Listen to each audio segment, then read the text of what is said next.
This is a COVID-19 84 announcement and a New Zealand government hypocrisy alert. Kia ora. The Ministry of Health have forwarded me your inquiry below regarding implementing mandatory vaccines for members of Parliament and Cabinet.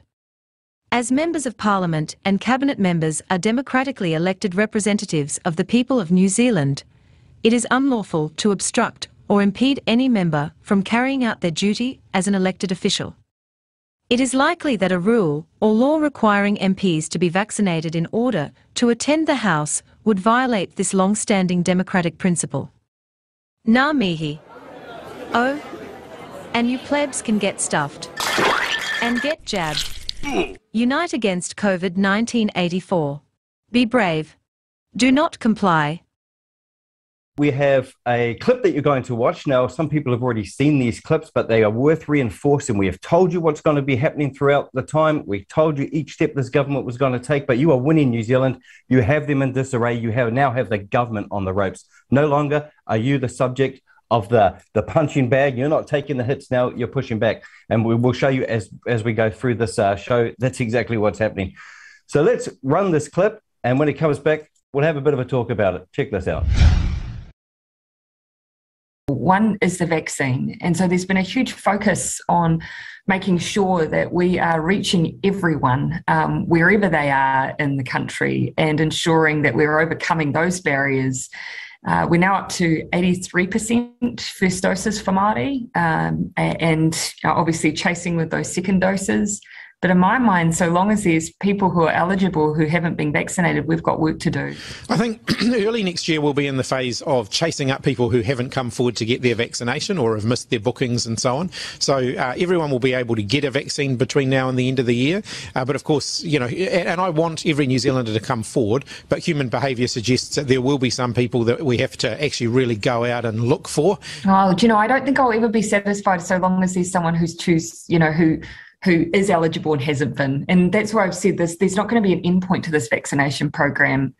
Once we're rolling out boosters now, so we've got another wave of people that we need to make sure that we're protecting again. So those who were vaccinated 6 months ago, we really need them to come back, or we need to go to them.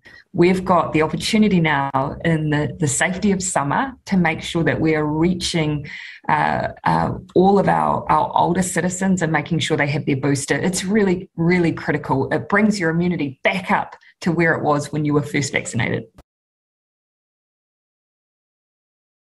So you basically said this is going to be like, well, it's almost like, you probably don't see it like this, there's two different classes of people. If you're vaccinated or if you're unvaccinated, you have all these rights. If you are vaccinated... That is what it is. So, yep. Can you describe, as you were previously hoping not to have to do that, I guess, when we still looked like we could maintain elimination across the whole country? I guess that has now changed because... I think it was less because necessarily of the elimination determining that, and more because we, of course, maintained, and actually we have managed very high vaccination rates, generally, without the use of certificates. But actually what it's become clear to me is that they're not just a tool to drive up vaccines, they're a tool for confidence.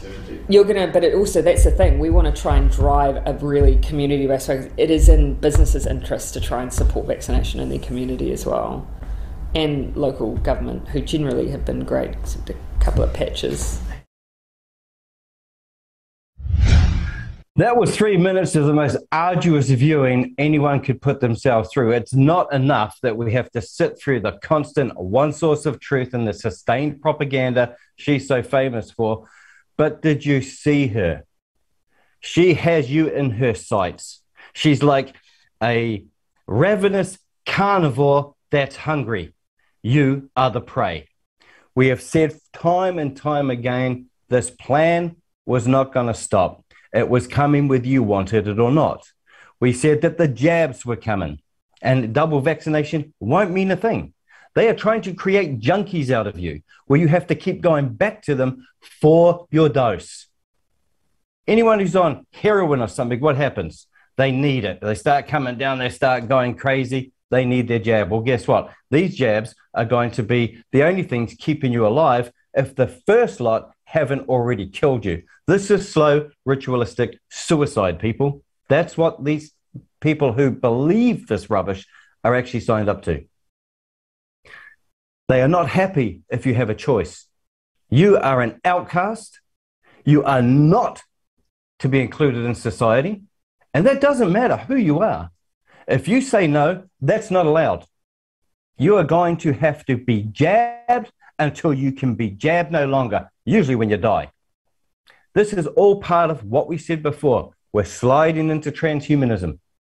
Now, there are some mayors and there are some councils who are not allowing the exclusion of unvaccinated people. In fact, why are we even using the word vaxxed and unvaxxed? This is not a vaccine by any stretch of the imagination. It's an experiment.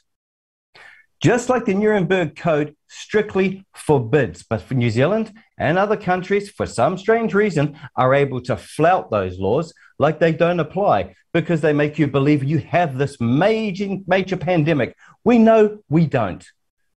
And anyone who thinks that I am wrong, give us the facts and evidence.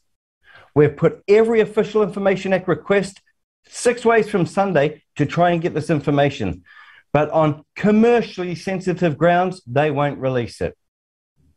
For privacy reasons, they won't release it, even though we're asking for non-identifiable information, just the figures. No, they seem to want to obfuscate that too. You're not getting told the truth. This is the least open and transparent government this country has ever had.